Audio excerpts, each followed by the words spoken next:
Good afternoon. This is Albert Pineda with my insight sharing assignment for this week.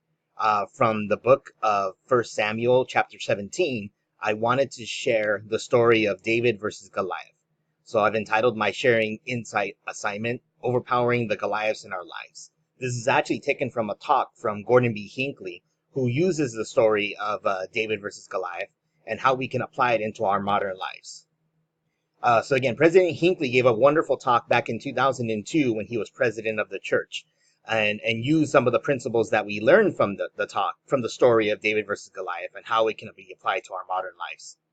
Just to give a little bit of a background, I'm sure most people are familiar with the story, but I felt inclined to go ahead and share a little bit about Goliath and the task that it was presented to David, the insurmountable task it may have seemed for him to overcome. So in the Bible, it's described that Goliath was 6 cubits and a span tall. And fortunately for us, President Hinckley did the conversion to what it would be in feet and inches. And as it turns out, President Hinckley states that Goliath would have been approximately 9 feet tall. And in his talk, President Hinckley also humorously phrased or made reference to the fact that Goliath probably would have been an excellent NBA center had he lived in today's modern society. So that being said, I wanted to just do a quick side-by-side comparison between notable basketball players who have played the position of center in the NBA to give a comparison on how tall they were compared to Goliath. So Sean Bradley, who coincidentally is a member of the church, stood at 7 feet and 6 inches. Yao Ming, another notable center in the NBA, stood at 7 feet and 6 inches as well, whereas Goliath stood at 9 feet, so dwarfing both of those giants.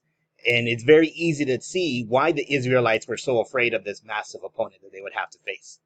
So as the story goes, Goliath was part of the Palestinian army and had issued a challenge to the Israelite army as the two sides were at war, saying that if any one of their warriors could defeat him in battle and slay him, then the Palestinians would drop their weapons and be the servants for the Israelites. Whereas if he would defeat their chosen warrior, then the Israelites would be forced to have to surrender their weapons and be servants to the Palestinians. And the Israelites were sorely afraid, didn't want to have to face Goliath at all. But enters David, who had a strong testimony of the Lord and had witnessed the Lord's goodness in his own life.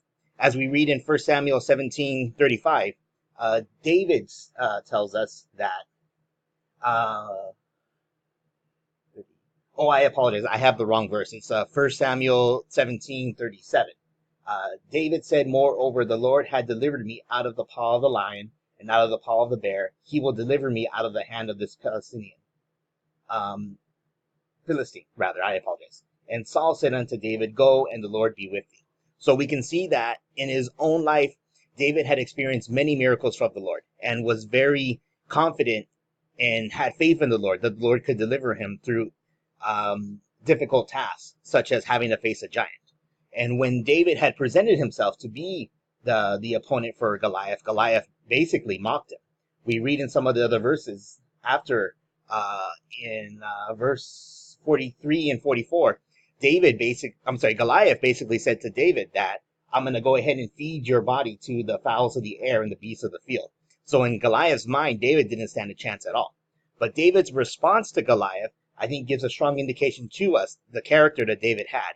In 1 Samuel 17:45, David says, thou comest to me with a sword and with a spear and with a shield, but I come to thee in the name of the Lord of hosts, the God of armies of Israel, whom thou hast defied.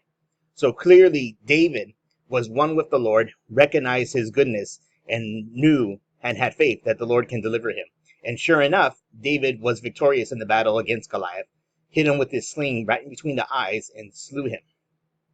So we can see that even in this insurmountable situation, David arose triumphant. And what we can apply in our own lives, as President Hinckley suggests, is that we too face metaphorical Goliaths, tasks that seem so insurmountable that we succumb to fear and we opt to not have to try and face them. And some of the fears that President Hinckley describes would include alcohol, tobacco, and pornography as an example of metaphorical Goliaths that we have to overcome. And it actually wasn't part of this week's reading assignment, but we learn later in the story of David that unfortunately he too fell victim to some of the metaphorical Goliaths that President Hinckley was warning us about. And in my own interpretation, I would also add a few more metaphorical Goliaths that we have to face in life, such as a fear of attending school, fear of accepting a church calling, a difficult church calling, and fear of additional responsibilities such as marriage and parenthood. So it's interesting to think how can we apply the teachings of the gospel in order to help us overcome metaphorical Goliaths and not succumb to the dangers that we face. In response to that, President Hinckley gave a very inspiring quote from the talk that he gave that states, "Victory will be yours. There is not a person in this church who needs to succumb to any of these forces.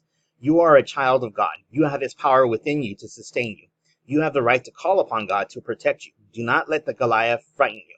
Stand your ground and hold your place, and you will be triumphant." So in times of worry, when we are facing our metaphorical Goliaths, I think if we think back to the words of President Hinckley, knowing that we do have divine heritage, that we are children of a Heavenly Father who has given us his power, and that we have the right to call upon him for help and protection when we need it, we can go forward with faith and certainty, knowing that we can overcome the metaphorical Goliaths that we face in our lives.